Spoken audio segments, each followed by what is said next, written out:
আমার হাতে যে বড়িটি দেখতে পাচ্ছেন এটি হচ্ছে নো রিস্ক।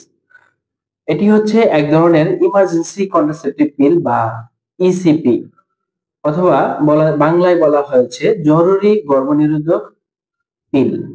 তো আজকের ভিডিওতে আমরা এই নো রিস্ক বা বিভিন্ন কোম্পানির এমকন ওয়ান নামে পাওয়া যায়, জিসকা কোম্পানির পিউলি নামে পাওয়া যায়, তো এই পদ্ধতি নিয়ে কথা বলবো।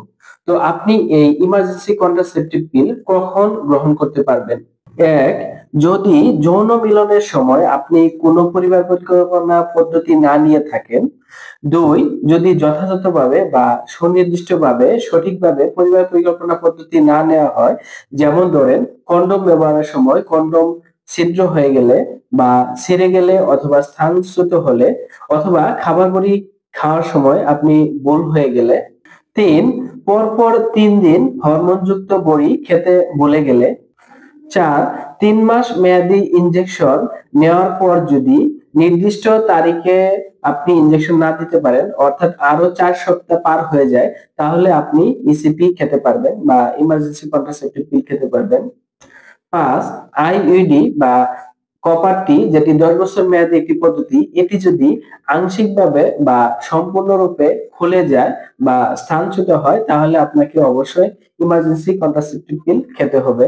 6, যারা সেফ পিরিয়ড অবলম্বন করেন, তারা যদি ভুলবশত উর্বরকালীন সময় অর্থাৎ ডেঞ্জার পিরিয়ডে যৌন মিলন করে থাকেন, তাহলে তারা ইসিপি বা ইমার্জেন্সি কন্ট্রাসেপটিভ পিল ব্যবহার করতে পারবেন। 7, যারা আজল পদ্ধতি বা উইথড্রয়াল মেথড অর্থাৎ যারা বীর্য বাইরে ফেলে দেন, তারা এই পদ্ধতি নেওয়ার সময় যদি কোনো ভুলবশত বীর্য মাসিকের রাস্তায় চলে যায় বা জরায়ুতে চলে যায়, তাহলে আপনাকে অবশ্যই ইমার্জেন্সি কন্ট্রাসেপটিভ পিল খেতে হবে। তো আপনারা জানতে পারলেন এই বিশেষ 7টি মুহূর্তে বা এই বিশেষ 7টি সময়ে আপনি ইমার্জেন্সি কন্ট্রাসেপটিভ পিল ব্যবহার করতে পারবেন। ইমার্জেন্সি কন্ট্রাসেপটিভ পিল বা জরুরি গর্ভনিরোধক ইনজেকশন, এটি 72 ঘন্টার মধ্যে কাজ করে, অর্থাৎ অরক্ষিত সহবাস বা যৌন মিলনের 72 ঘন্টার মধ্যে আপনাকে এই ট্যাবলেটটি খেতে হবে। তো এই ক্ষেত্রে এসএমসির আছে নোরিক্স, আর রেনাটা কোম্পানির আছে ইমকন ওয়ান, আর জিসকা কোম্পানির আছে পিউলি। তো এমকন ওয়ান, নোরিক্স, এগুলি হচ্ছে 72 ঘন্টার মধ্যে কাজ করে। আর জিসকা ফার্মাসিউটিক্যালস একটি ট্যাবলেট আছে, সেটি হচ্ছে পিউলি, এটি 120 দিন অর্থাৎ 5 দিন পর্যন্ত কাজ করে।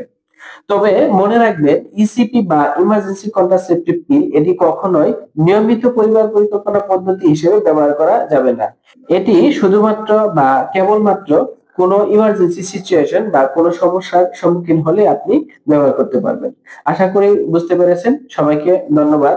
আসুন অনাকাঙ্ক্ষিত গর্ভধারণ রোধ করি, পরিবার পরিকল্পিত এবং সুন্দর পরিবার গঠন করি। আশা করি আপনারা আমার এই ভিডিওটি থেকে ইসিপি সম্পর্কে সম্যক ধারণা পেয়েছেন। আরো বিভিন্ন ধরনের ভিডিও পেতে চাইলে আমার ইউটিউব চ্যানেলটি সাবস্ক্রাইব করে সাথেই থাকুন। আসসালামু আলাইকুম।